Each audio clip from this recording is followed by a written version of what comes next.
Navy has been kind of crazy. The job economics is not that well, so I've been in and out of jobs, but I enjoyed my time in the military. A lot of stuff that you were saying was similar to my story. Okay. I was on a DDG, not a frigate, but that's the next closest thing to a frigate. It's barely bigger. Out of Yokosuka, Japan, actually, the USS Curtis Wilbur. When I was in Japan, it was the Americans had done some not so kind things to the Japanese, so they didn't want us there at the time. So you know, and to keep us there, they told the Japanese that they'll make stricter restrictions on the sailors, right? So you know, we had a lot of restrictions. As a young sailor, we couldn't drive, we couldn't live out of town. We had Cinderella curfews and things like that. But you know, when you're a good sailor, you can kind of get around that stuff. So I was a good sailor for like the first 3 months, and my upline, they appreciated me. So I was actually able to move out of town, so I was able to experience some of the Japanese living, and it was very different from home.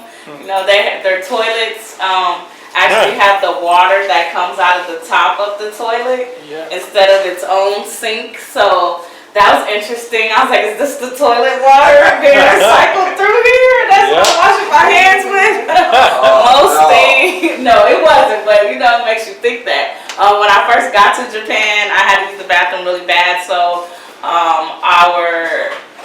the BM2, I actually was in deck as well when I first got there. I did everything properly, and I was good, and my recruiter told me, you know, whatever you told me here, this is what you tell them when you get there. And you know, they started talking to us, giving us the moment of truth, and they scared me to death. So I told them some information that I didn't tell my recruiter, and they kicked me out because I was supposed to be a CTA and go to Miami. And then when I told them that information, then they stripped me on my job and they sent me undesignated to Japan. So right, it wasn't. It sounds bad, but you know, right, because I got to go to Japan, and I probably wouldn't have went to Japan. I was going to Miami, so that probably would have got me somewhere on the East Coast instead of a foreign country. So it was all good. It turned out all good. Got to South Beach. That was in South Beach. Yeah, probably. I probably would have been over there for a while. And I wanted something different. Like when I got to Japan, like I was saying, I had to use the bathroom, and the bathroom, he took me to a store out in town, and the bathroom was in the floor, the toilet. So I walked in, and I walked right back out, and I was like, I don't know what to do in there. It's not like anything I've ever seen before. And of course, the native woman, she squat. Right, she doesn't know how to speak English, so I'm like, and she's like, so we got this nonverbal communication going on, you know, so make you appreciate talking. you know, I'm pretty sure that's probably easier to use with the penis, you know, when you don't really have anywhere to aim. No, not when you got a dump. That part too, you know, so that was my first, you know, first encounter with differences statewide in Japan. Then second, I experienced cold. Coming from California, I don't really get cold. We're not really seasonal here, so everything that I had, from jackets to pants, it was just not for that weather. The wind went right through my jeans. Like, I started having to do the layer up. That's when I got familiar with the layering of the clothes. Let's go ahead and get some sweats and some thermals under there. So you learn a lot when you travel. So travel. If you guys aren't traveling, I suggest you travel. You travel. Get out there and learn some different stuff that's going on in the world. But after that, I was really fortunate. I got pregnant. I didn't want to be pregnant in Japan because it was like a stigma that, you know, the young girls, they get pregnant on purpose because they don't want to be in Japan. So that's their way to get out of Japan, because you can't have your baby over there. They'll send you to the first place stateside. So fortunately for me, the closest place stateside was San Diego. So I didn't have to go through my labor alone. And I was very fortunate because a lot of young ladies did come to San Diego. Their first pregnancy, San Diego's not their native home, so now they're away from home. They're away from the people they knew originally in the military to a whole group of new people in the military, and they don't know anything about the town that they're in. So I did a lot of helping of people and bringing them to my house for the holidays and things like that. If they came from Japan and, you know, reached out to me and let me know that they were here, then I would help them and, you know, show them around and take them out and things like that. But I'm glad that everybody who went to the military in here, you made it out and came back and able to come back home with your families and be around to tell the stories, because, you know, everybody didn't make it through. So congratulations and happy birthday.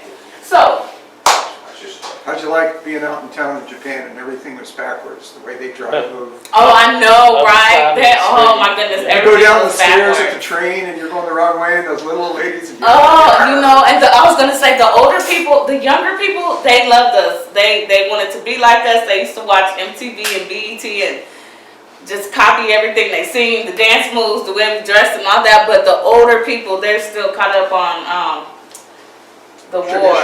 Yeah, Hirosaki, and they didn't mess with us. Like, that was how the first time that I learned how to that button in the elevator, there was a close button in the elevator. That's when I learned that over there, because they would see us coming if they were in the elevator and they would push that button so fast that the doors would close. And I was like, oh, that's what that button is. So, you know, you learn, you just learn. So, also the train doors too. Like, you know, you could put your foot in the door and let the train door pop back open. They just watch it close right in your face. You be running, say it to me. So they still had a lot of ill feelings toward us, but the young people, they enjoyed us. And I also learned that if you just put O at the end of anything, then you could probably get to where you gotta go. Right though, left though. So that's how we. That means welcome. Every time you walk into a store, everybody who worked in there would scream that out. I was like, oh Lord, what's happening? What I do? But sitting on the floor too, eating your food, raw meat. They serve you raw meat and you cook it yourself. A lot of kneeling and sitting. A lot of loud sounds. I didn't know what they were. They do a lot of. Did you ever feel threatened out in town? No, not me myself.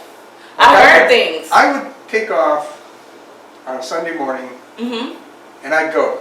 Right. Just ride the train. Jump on that train, yes. And I went, you remember that tsunami that they had a couple of years ago? Yeah. Well, I rode the train that went up along the coast there. And I went and then came back. And, you know, there's a map and a timetable. So you can figure that out and go ride the trains. Well, I wanted to see Japan. Other people, they'd go to the bar or whatever. I wanted to see the country. I never felt threatened. Yeah, I in never Japan. felt Now, threatened. PI, It's pretty safe in Japan, I think. the